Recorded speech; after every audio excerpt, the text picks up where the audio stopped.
안녕하세요. 고등학교 다니는 애들 둘을 키우고 있는 50대 여자입니다. 남편이 저더러 독한 X라는데 정말 제가 독한 X인가요? 이게 다 저 혼자 잘 먹고 잘 살자고 그러는 게 아니라는 걸 자기도 뻔히 알면서. 그러다 결국 남편이랑 몇 날 며칠을 싸우다가 결국 이혼 얘기까지 나왔어요.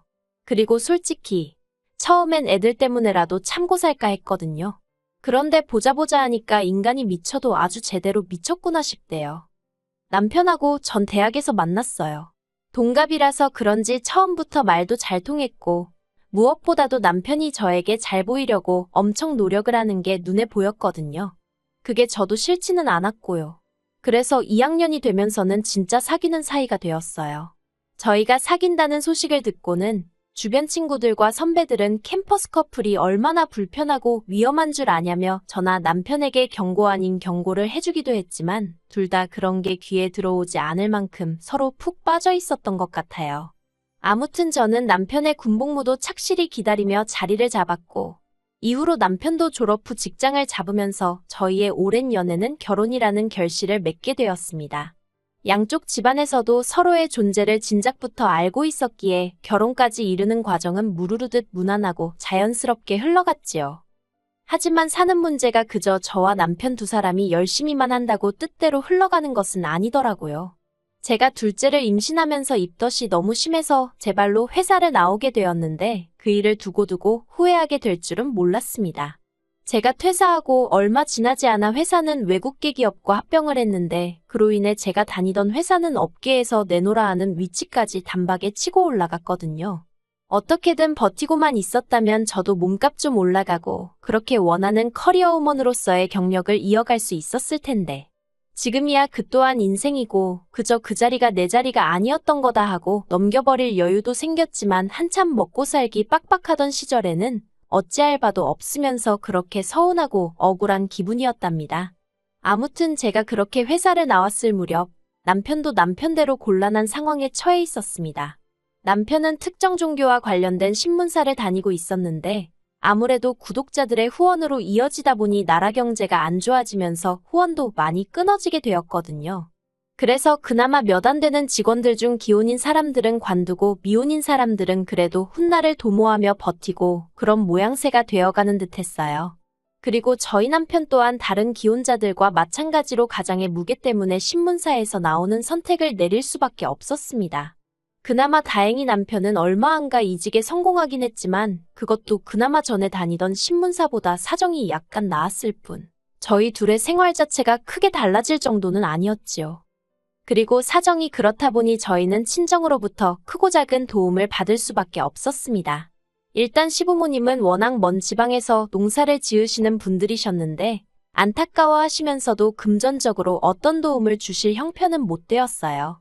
하지만 친정에서는 제가 첫째를 키우며 둘째를 배에 품고 있는 동안 살림도 많이 도와주셨고 티를 안 내려고 조심을 했음에도 저희가 생활비 부족에 시달리는 게 뻔히 보였던 건지 그 당시에 2년 동안 매달 70만 원씩 보내주시더라고요.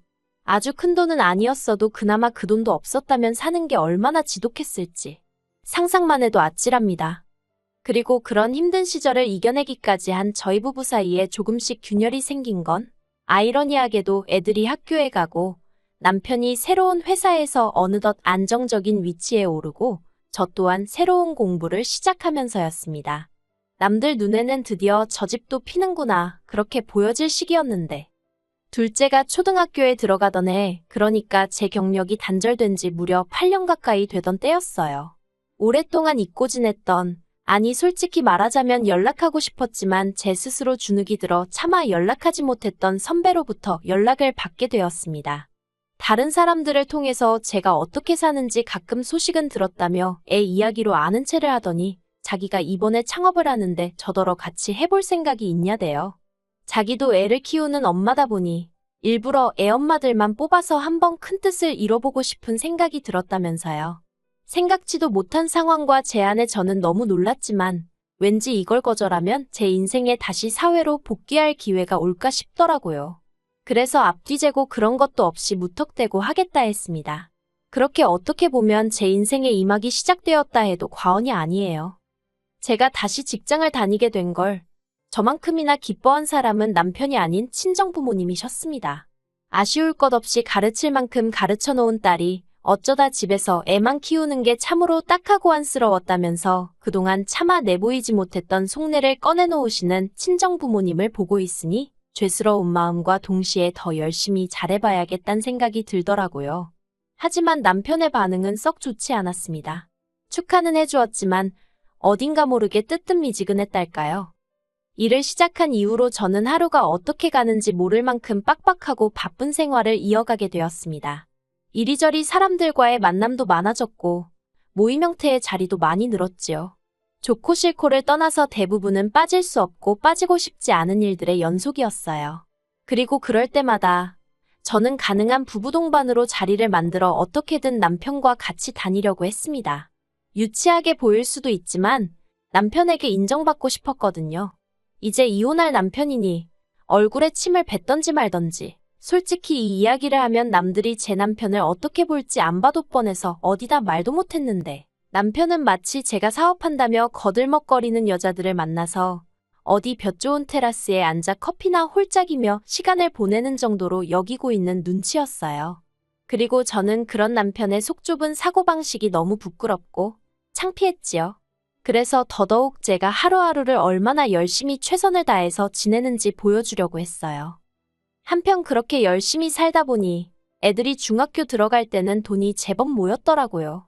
저는 통장을 7개로 쪼개서 적금을 들어가며 재산을 불리는 재미에 흠뻑 취해 있었습니다.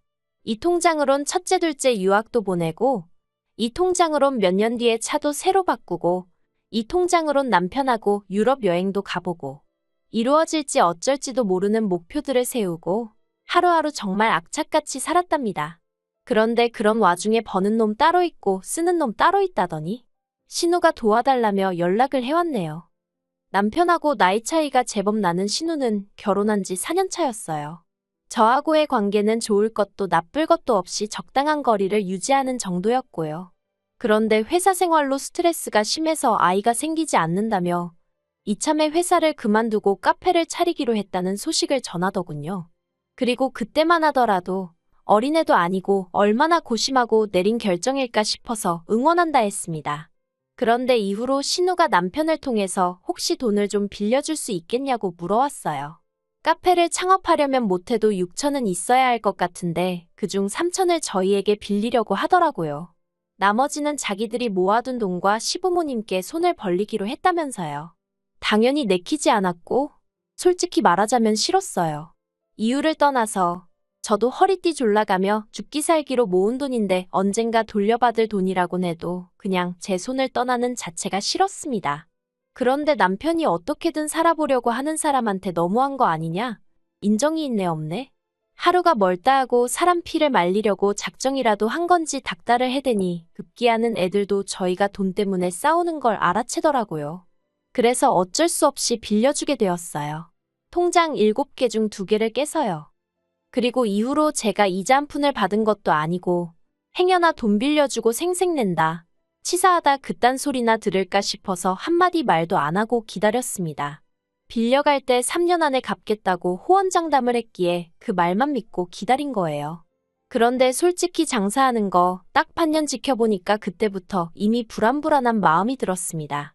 왜냐하면 카페를 한다고 해서 저는 그래도 나름대로 하다못해 바리스타 자격증이라도 하나 따놨을 줄 알았는데 원두에 대해서 아무것도 모르고 그냥 어디서 대량으로 떼다가 쓰고 과일도 대형마트에서 대충 사다 쓰고 손님이 안 오니 회전율이 떨어지고 그러니 커피며 케이크며 뭐 하나 신선한 게 없고 한마디로 악순환이었어요.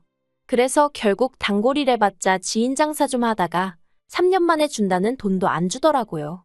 결국 참다 못한 제가 언젠가 딱 한 번 돈은 언제 줄 거냐고 물었는데 없는데 어떻게 주냐면서 오히려 적반하장으로 나오더라니까요. 그러다 결국 작년에 가게 접기로 했다는 소식을 들었습니다. 그리고 전후 이때가 아니면 절대로 못 받겠다 싶어서 신우에게 보증금 나오면 그 돈으로 제 돈 3천만 원 달라고 했지요. 그러자 남편이 저더러 독해도 너무 독하다면서 가게 망해서 속도 안 좋은 애한테 그 돈을 기어이 받아야겠냐는 헛소리를 하더라고요. 가족인데 신우가 어디 야반도주 할 것도 아니고 살아날 기회를 줘야 하는 거 아니냐면서요. 그래서 됐다고 말도 안 되는 소리 좀 하지 말라고 했어요. 빌려주기 싫다는 거 당신이 하도 고집을 피워서 빌려주긴 했지만 내가 내 돈 빌려주고 그거 못 돌려받을까봐 얼마나 많은 날들을 밤잠도 제대로 못 이룬지 알기나 하냐고. 애들도 벌써 그때보다 클 만큼 컸겠다. 애들 교육 때문에 할 말 못하고 그럴 시기는 지났다 싶어서 저도 지지 않고 맞섰네요. 그리고 결국 신우한테 돈 3천만 원 받아냈지요. 고맙다는 말은커녕 하다못해 언니 그래도 돈 잘 썼어요. 그 말 한마디도 없더군요. 그런데 얼마 지나지 않아 신우가 어디서 무슨 소리를 듣고 온 건지 이번엔 네일 가게를 하겠답니다. 문득 커피 때 지켜본 게 생각이 나서 제가 신우더러 아가씨 그럼 네일 자격증이라도 따서 다른 가게에서 일을 좀 해보는 게 어떻겠냐고 했어요. 그랬더니 자기가 그래도 사장 소리 들은 게 몇 년인데 어떻게 남의 밑에서 일을 하냐면서 자기 가게를 차릴 거랍니다. 아직 정신을 덜 차렸네 싶어서 뭐라고 더 말하기도 싫더라고요. 그리고 아니나 다를까 또 한다는 소리가 자기가 갚은 3천만 원 다시 돌려달랍니다.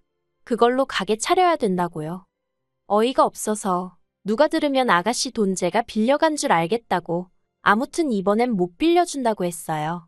솔직히 이번에 또 빌려줬다가는 못 받을 게 뻔했고 설령 받을 수 있다고 해도 그간 했던 마음고생을 생각하면 엄두가 나질 않았지요. 그리고 제 속을 읽은 건지 신우가 이번엔 다르다면서 꼭 성공할 거라고 그러면 지난번에 못 준 이자까지 20% 쳐서 주겠다나요. 하지만 제가 무슨 한두 살 먹은 어린애도 아니고 그런 말장난에 넘어갈 리가 없었지요. 정말 미안한데 이제 애들도 곧 대학에 갈 나이고 그래서 안 된다고 딱 잘랐습니다. 그랬더니 신우가 저희 남편에게 뭐라고 이야기를 한 건지 남편이 쌩난리를 치더라고요. 저더러 너는 사업한답시고 하루가 멀다 하고 사람들 만나 희희낙낙하면서 왜 자기 동생한테는 남의 밑에서 일을 하라는 둥, 자격증이니 뭐니 따라는 둥 잔소리를 하냐는 거예요. 어이가 없어서 신우가 하겠다는 일이 자격증이 필요하니까 따는 게 좋겠다고 한마디 한 게 그렇게 욕먹을 짓이냐 했습니다. 그리고 내가 일하는 분야도 자격증이 필요하고 나도 다 땄다고 근데 당신이 관심이 없어서 모르는 거라고 쏘아붙이기도 했지요. 실제로 애들하고 남편 다 자는 새벽이면 공부하고 연구하고 그러느라 하루에 3-4시간도 못 잔 날이 수두룩이었는데 말이에요. 남편은 돈은 너만 벌었냐면서 자기도 벌어왔으니 신우에게 3천만 원 정도 빌려주는 건 저 혼자 결정할 일이 아니라고 계속해서 돈을 내놓으라고 절 닥달했습니다. 하지만 20년 가까운 결혼 생활 동안 남편과 제가 벌어온 돈을 놓고 비교하자면 제 스스로 호구 인증하는 것 같아서 말하기가 참으로 망설이집니다만 3대7 정도 될 거예요. 그리고 그런 와중에서도 시댁에 한 달도 빼놓지 않고 용돈까지 챙겨드렸으니 그나마 남편이 자격지심이 있을 땐 고마워하기라도 했는데 이젠 자격지심을 넘어서 아예 철면피가 되어버린 건지 혼란스러웠네요. 그리고 급기야 남편이 먼저 이혼을 하게 되면 재산 분할이 어떻고 하는 소리를 꺼냈습니다. 애들도 있고 그래서 저도 몇 번이나 욱하고 이혼 소리가 나올 뻔한 걸 누르고 또 누르고 있었는데 남편이 먼저 그 소리를 꺼내다니 기도 안 차더군요. 그래서 저도 그래 그 이혼 하자고 했습니다. 해서 당신 목 가져간 다음에 그 돈으로 신우한테 가게를 차려주던지 집을 사주던지 하고 싶은 대로 하라고 했지요. 그랬더니 남편도 그럴 거라면서 재산 분할해서 땅 사가지고 집 짓고 인간답게 살아보겠다나요. 저 때문에 갖고 싶은 것도 한번 제대로 못 사보고 외제차 한번 못 끌어봤다는 헛소리를 해대면서 말이에요. 어이가 없어서.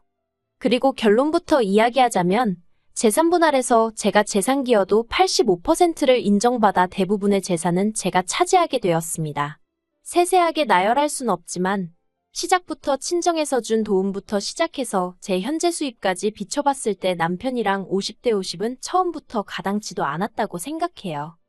남편은 결과를 인정할 수 없다, 받아들일 수 없다며 악을 썼고 저더러 끝까지 싸워보자 했지만 당장 신우가 지 오빠가 이혼을 하든 말든 빨리 돈 달라고 난리지 변호사 비용도 장난이 아니지 그러니까 더는 덤벼들지 못하더라고요. 그래서 결국 며칠 전 저희는 완전히 남남이 되었어요.